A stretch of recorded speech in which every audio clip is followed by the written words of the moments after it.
Leo nitakuwa nikishiriki na wewe. Ni nini hasa? Ni damu ya upandikizaji, kwa sababu hilo ni swali tunalokutana nalo mara nyingi.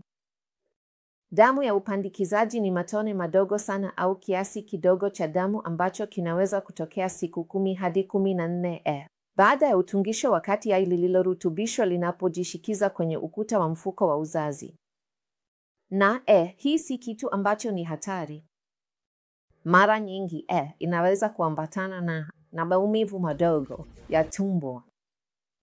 Kwa hivyo bila shaka, ikiwa ni nzito, unapaswa kumwona daktari wako.